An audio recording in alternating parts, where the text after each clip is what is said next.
Hello and welcome to the I Am Woman project, where every week we have deep, thought-provoking and interesting conversations with thought leaders, change instigators, rule breakers and creative minds who think differently, sparking creativity and inspiration. Our special guests on our show cover a variety of topics just for you, and they share their personal stories to inspire, motivate and empower you, our listener. The I Am Woman podcast is produced for your enjoyment, and show notes are found at www.catherineplano.com. Come back often and feel free to add the podcast to your favourite RSS feed or iTunes. All links are in the show notes. Now let's get into the show.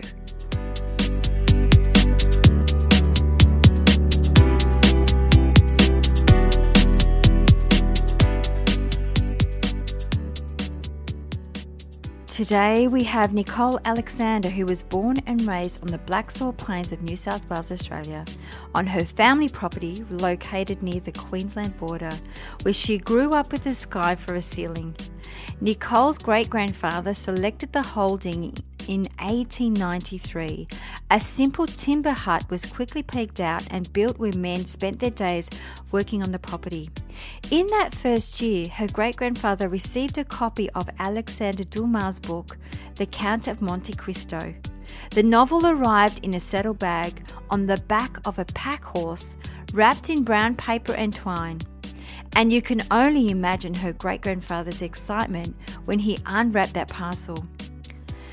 Reading his book by a flickering candle, sitting beneath a fat, lazy moon, and the bush stretching out around him in an unending silence.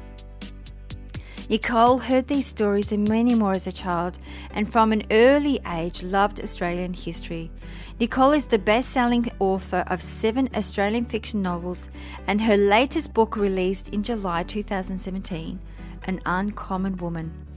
Nicole has been featured on Channel 10, ABC Radio, Time Magazine, Elle Magazine and lots more.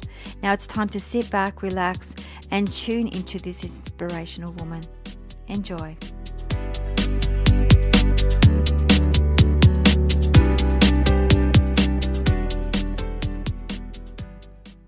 So welcome to I Am Woman project. Today we have Nicole Alexander all the way from Moree. How are you? I'm very well, thank you, Catherine. So for our listeners, we were just having a bit of a chat. It's great to finally get Nicole on the show because she's here today to tell us all about her new book. So let's get started for our listeners to unpack Nicole Alexander. What's her story? Well, Catherine, I live in Moree. Previous to that, I was on our family property for about 23 years. So our family's been on the land northwest of Moree since 1893. My great-grandfather's buried on one of our properties. We downsized about 18 months ago for my parents' retirement, and sadly my father passed away a couple of months ago. And apart from the farming side of things, I'm also a novelist. So I've just written my 8th novel with Penguin Random House, and it's out this month in July, and it's called An Uncommon Woman. And my background before farming and writing was marketing, both in Australia and in Singapore. So I've had a bit of a sort of divergent, eclectic career, I guess. I've gone from corporate to agriculture and publishing as well. So that's me, basically. Wow. So talk us through An Uncommon Woman. An Uncommon Woman set in 1929 in the Western Downs region of Queensland. And I actually got the idea because when I started doing some research, wondering where I was actually going to set the next book, I came across this article in the Tasmanian Examiner, of all places, a newspaper, and the headline actually said, "Station sold to woman." And I thought, what? The fact that a woman buys a property in Queensland, that equates to a headline in an island state that's so far away from the dusty interior of Australia, obviously. I thought that's just quite amazing. So I delved a little further and actually found that the lady in question was married and she was living in that area of Western Queensland, and she actually did buy a property and her name was used to purchase that property. Now, whether or not she actually bought it herself, or her name was used as a holding name, which was done in that day and age and is still done today, depending on how your business is structured in rural Australia. It's basically so you can accumulate more land under different holding names. That intrigued me as well. I haven't been able to find out much about her apart from a census document from the mid-1930s that actually said that she was living on the property that she'd purchased and that her occupation was home duties. But of course that doesn't necessarily mean that she wasn't running the property, because women were sort of labelled and sort of put in that category anyway in that day and age. If you're a female, it was home duties most of the time. So that's where the idea for the novel came from. And from there I decided to place my lead character, 1929, just before the stock market crash. And of course Australia was going from a recession to the Depression, just after the Great War. So there was a lot of, restructuring in Australia going on as well. But it was also the time of the great pastoralists. So we had all these men who were really carving up a lot of inland Australia. So, people such as Sir Sidney Kidman, and of course Gina Rinehart has recently bought out that property, hundreds of thousands of acres. So I thought it was very relevant to also set a story about a woman trying to buy land in 1929 when I look at what's going on today in agriculture, and women are, starting to be a little bit more at the forefront of agriculture as well. I love the title, An Uncommon Woman. How long did it take you to come up with that one? Well, I couldn't actually come up with a title. Usually I sort of have the title and I'm able to sort of go with it, and that becomes, my reference point for the writing of this book. But I just couldn't think of one, so my wonderful publisher came up with it. She had about 4 or 5 suggestions, and I thought, yeah, I like that. Okay, we'll go with that. It works. That's great. So is that how you get your inspiration for writing? Because obviously 8 books, that's fantastic. So you seek external. Is that your way of finding inspiration for writing? Well, I actually use both. So because our families, I should say a number of things, because our family's been on the land for so long, we do have quite a lot of family archives. So we've got, old diaries and paddock books, and we've got rain charts that go back and sort of, to the early 1900s.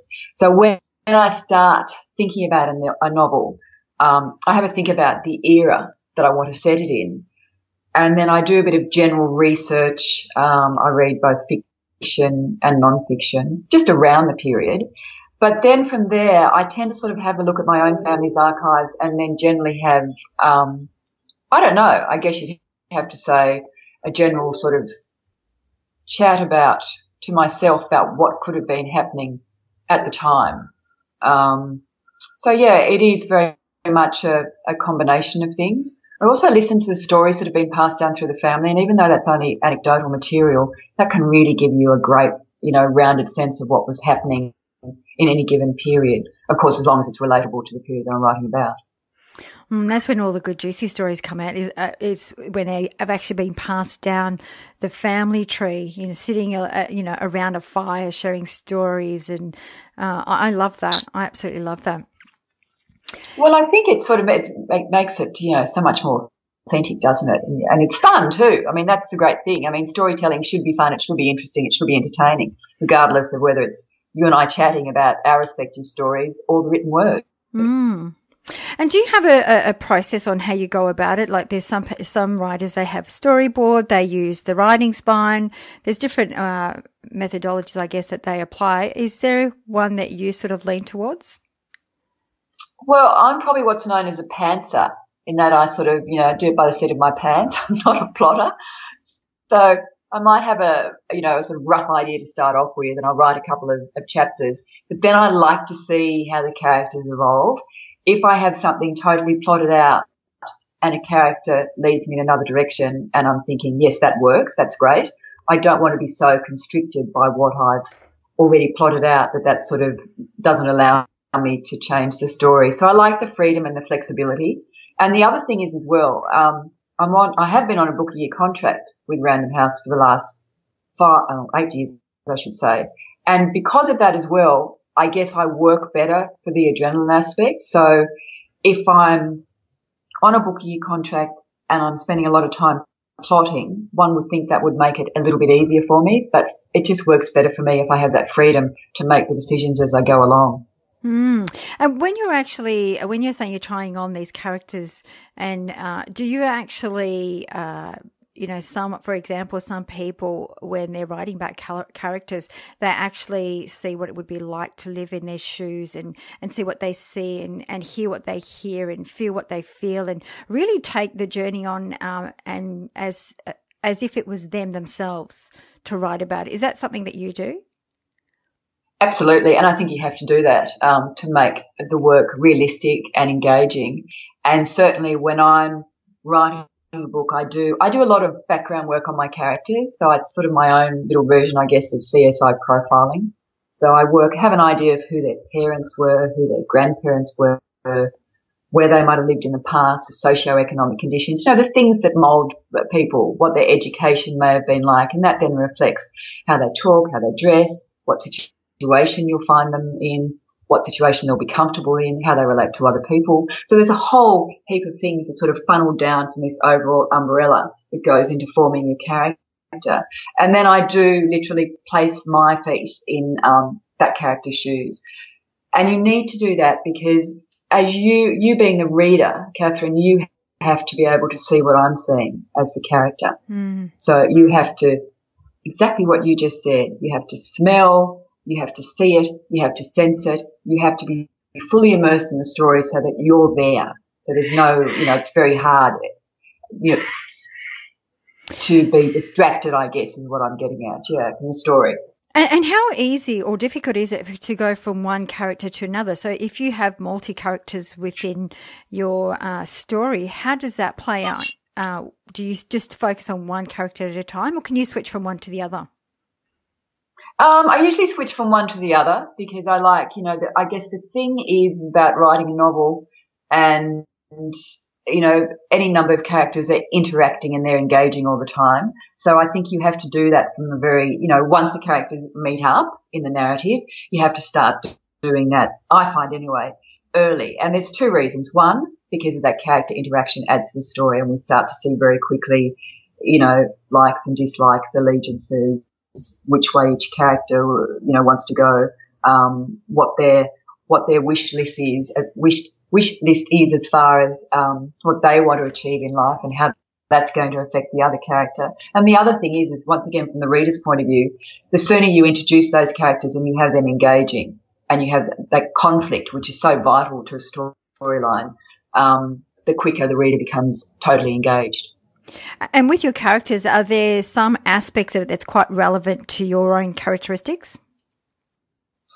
Well, I guess I tend to write about more, I suppose, pioneering Australian women. I use that term loosely, but usually they're quite strong, feisty women.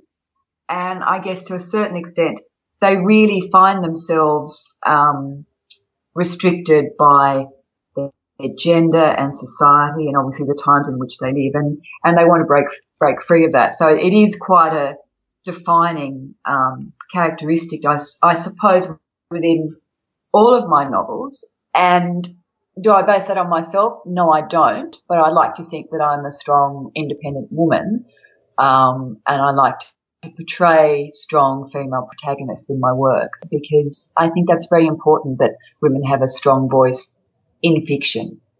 And so that's what I hopefully achieve. I absolutely agree. So, Nicole, what's that inner driver that makes you do what you do with the writing aspect?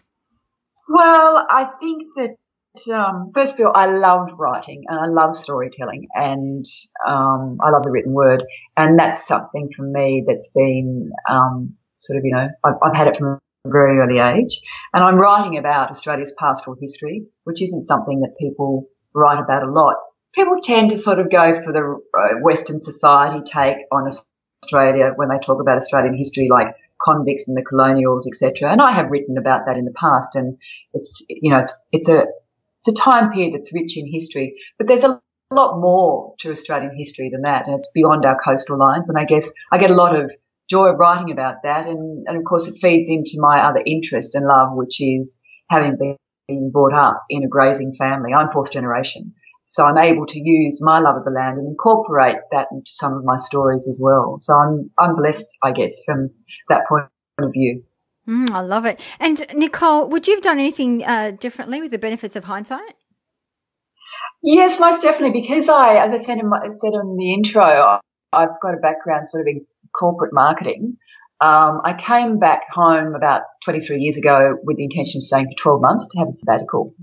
And I've been in the family business as business manager ever since. And I guess I have learnt more here than I ever could have learnt, restricted to a marketing role, even though they're in corporate positions. So if I had my chance over, I probably would have skipped the corporate side of things and come straight back to the family business. But having said that, I think you need to go away to get a fresh perspective and to learn different things when it comes to returning to a family business and working with and for family, because you have to learn the ability to structure your life, structure your time in a business sense, and, take advice and also take instruction and orders as well to a certain extent. And I may not have been so adept at that had I not had that corporate sort of, backgrounding. So I'm not too sure. I'm half and half. I have learnt far more on the business side of things from being in the rural business than I ever did in the corporate world, which is interesting.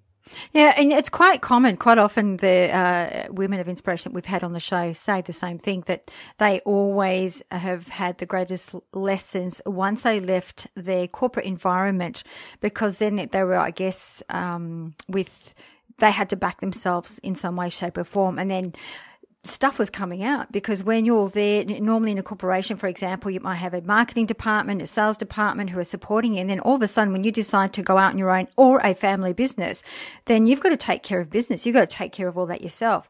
And so all of this stuff comes up, self-worth and so forth. So it's one of those things that you hear quite often. Yeah, absolutely. I agree with that, because yes, you're sort of surrounded by everything. You're multitasking every element of a business, not just one.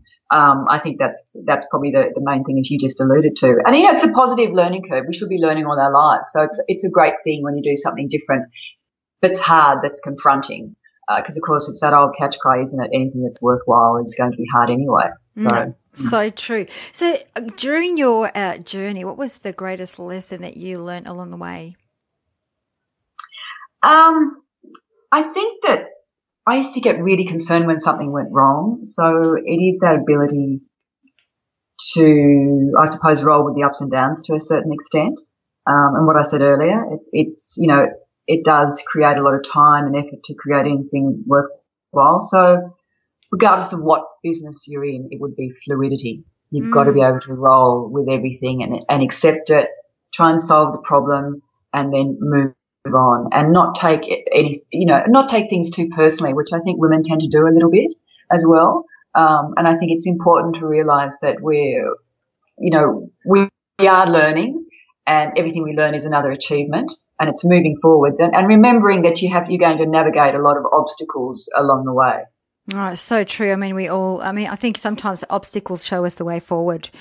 I don't look at them as a way to stop us. I think it's that reflection time where you look at it and go, okay, how do I get through this, over this, or around this? So, and what I love to talk about too is pain points. I love, we all have pain points, and every business and every entrepreneur and every individual has a pain point. What would be one of your biggest pain points that you come through on a day-to-day basis? Well, I guess because I have sort of two jobs, so to speak, writing and agriculture, it would be time, which would apply to a lot of people. But trying to actually manage those dual professions, time is something that, and I guess time management only gets me so far, because I can have my diary and note everything down the day before or the weekend before, and have my notes so I hopefully sleep the night before a big day. But invariably something gets in the way. So I've just found that I have to say to myself, there are some things that you just can't fit in. At the beginning of my writing career, I made the decision, okay, I want to write and I want to be involved in family business. So there's going to be a period of time where I'm not going to be able to go out and have, do the social things that I would have liked to have done. I'm probably not going to be able to have a full weekend off. I might sometimes not be able to have a weekend off. with what I'm doing. But that's a choice I made, and that wouldn't make, it wouldn't work for a lot of people. Things are a little bit easier now because I guess over the last sort of few years I've been able to adjust and realise how much I can do and how much I can't do. Everyone is very different. I tend to work well under pressure anyway. So I'm fortunate in that regard. But, time management is a major thing for me. And I guess the other side of it is from the writing point of view is commitment. I am an outdoors person.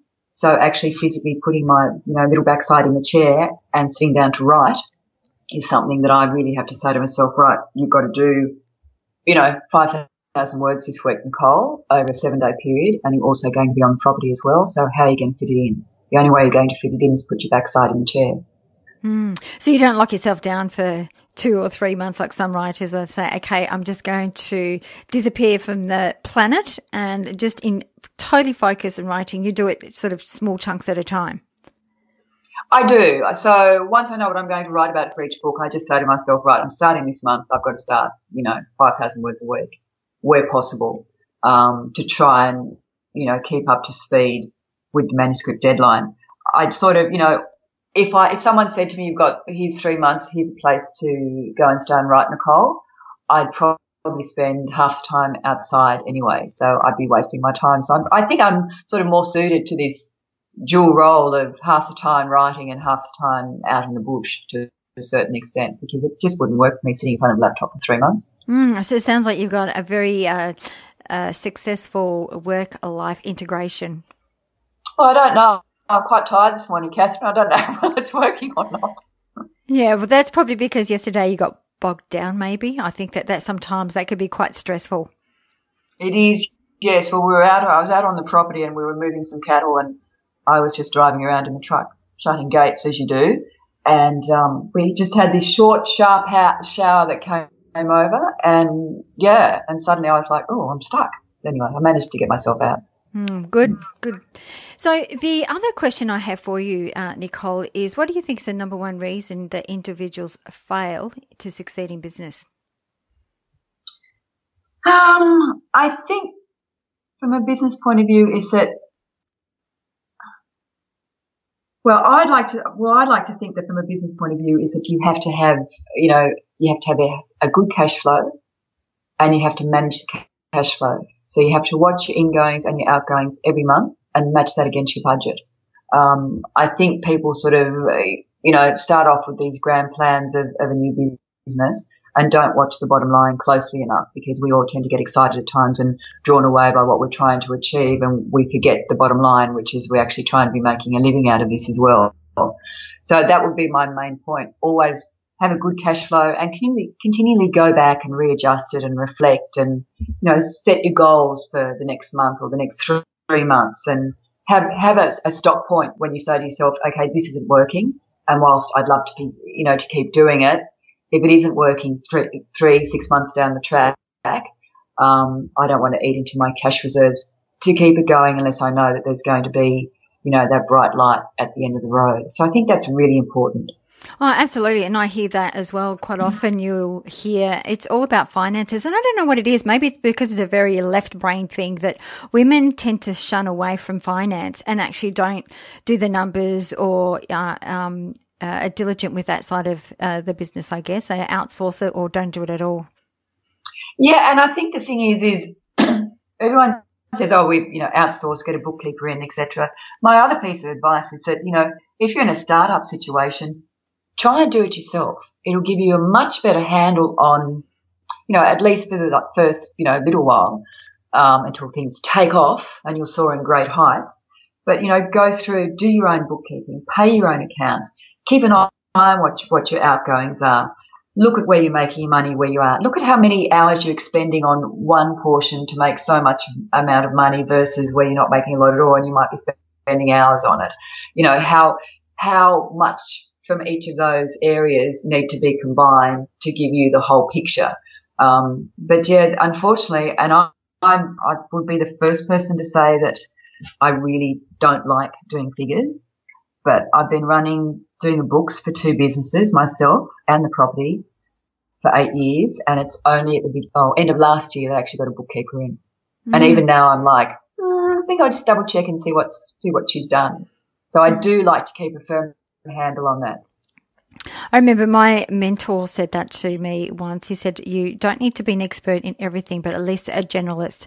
Learn it yourself so that when you do get somebody to come in and actually do the work for you, you can actually talk about it and you know what's getting done or not getting done. That's exactly right. And I think the thing is now that I'm busy and I have someone else who's doing that bookkeeping side of things, or busier, I should say, and I think, I wonder what category she put that in. And she's always spot on, of course, but it's keeping your finger on the pie as well. I mean, once you get to a stage of, if you're going to grow your business, so you have no time for that, that's a little bit different, I guess. But even so, I mean, the biggest business in the world, you still should be checking your bottom line and see where the money's coming in and where it's going out. So true, so true. So, Nicole, who has been who has given you the best advice? I guess my father gave me the best advice. Yeah. He basically was, I have 2 brothers and a sister, so very supportive of anything that we chose to do. He was a very capable person who led by example. So I guess he gave all of us a lot of strength and resilience and determination. And I guess, from, having the time being in business with him to hear him share some of the stories from our family's past and also in general Australia's greater pastoral history, that was quite a privilege for me as well. So I've been able to incorporate some of those things into my own writing. So now that he's passed away, that's sort of a little bit of his legacy, I guess, in my work. So it would be my dad. And Nicole, if we went back in time, what would be that one thing you would tell your younger self? Be kind to yourself. Well, yeah, from an early time when I finished university, I was like, Nicole, you've got to try harder, do better, do this, do that, you can do this, you can do that. And, it's not because I was doing any better or any worse than the next person beside me. It's just I was trying to be a bit of an overachiever, I guess. And I was impatient. I think the bottom line is I was too impatient. So I think that it took me a while to realise that you can be under a deadline for anything, but it still takes time to create results, to create anything worthwhile. And you have to be prepared for that, I guess. It's so true. And I think that just comes with age, darling. As you get older, it's more so slow down, be kind to yourself. I think, when you actually look back in your timeline and seeing, I guess, the unnecessary stress that we sometimes put ourselves through, it's everything just happens in the right time. That's right, isn't it? It's a big learning curve, isn't it? Absolutely.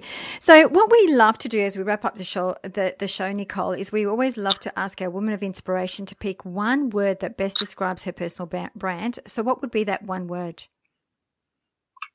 It would be strength, I guess, because I think women in business need a lot of strength to move onwards and upwards, so to speak. We always seem to be juggling a lot of different things at the same time. So you do need that determination to be able to move forward.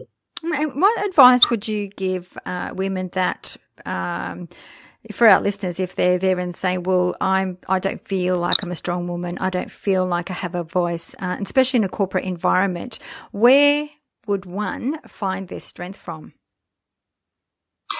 Well, I think you can find it through, it's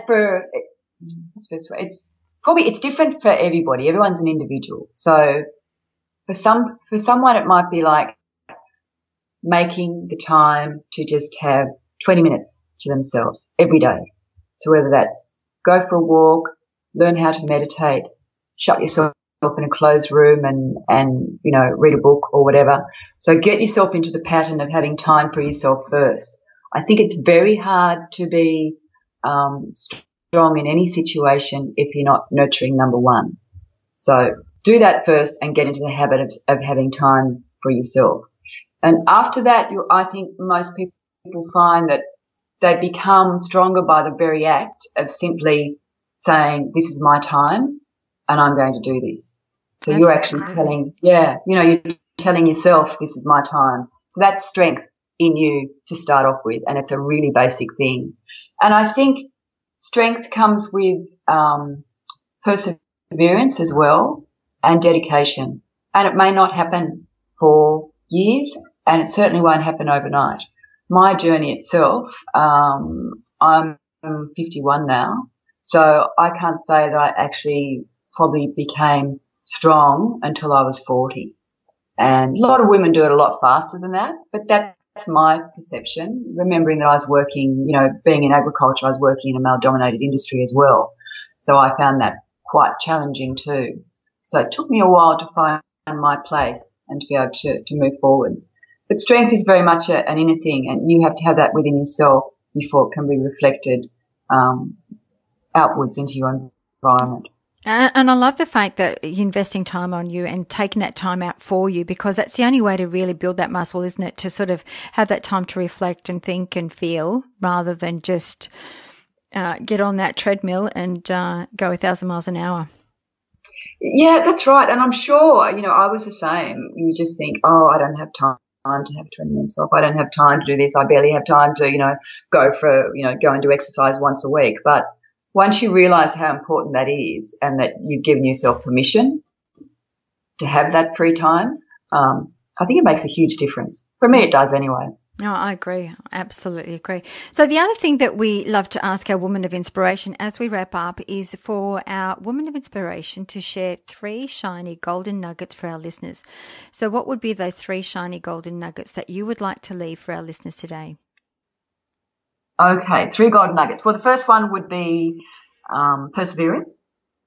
So, nothing is accomplished without, it's a lot of hard work. It's a lot of sweat and tears, I guess. So perseverance is number 1. It's not going to happen overnight, but if you persevere, you've got a far greater chance of accomplishing your goal.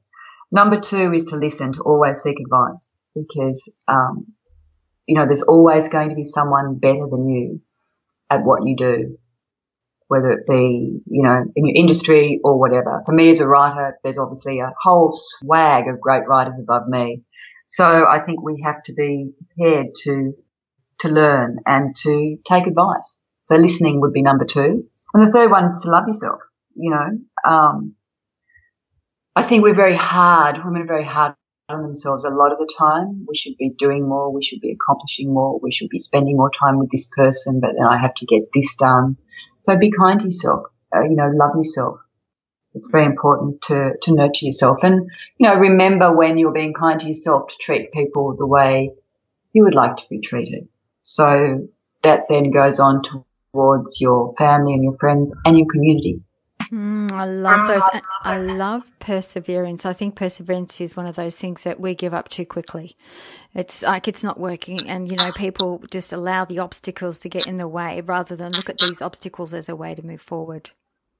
Yes, that's exactly right. I think it does make a huge difference. And, it's hard, but the best things are hard. But you really have to sort of say to yourself, I'm going to knuckle down and I'm going to do this. And it might take me a month, or it might take me 8 years. It took me 8 years to write my first novel, because I was working full time and I did a master's as well. So that's why it's perseverance for me is number 1. I love it. So, Nicole, for our listeners, where's the best place to find you? Okay, so my website is nicolealexander.com.au. Great. Thank you so very much for your time, your energy, and I'm glad you made it on the show today after what happened to you yesterday. So thank you once again. Thank you so much, Catherine. It's been a pleasure talking to you.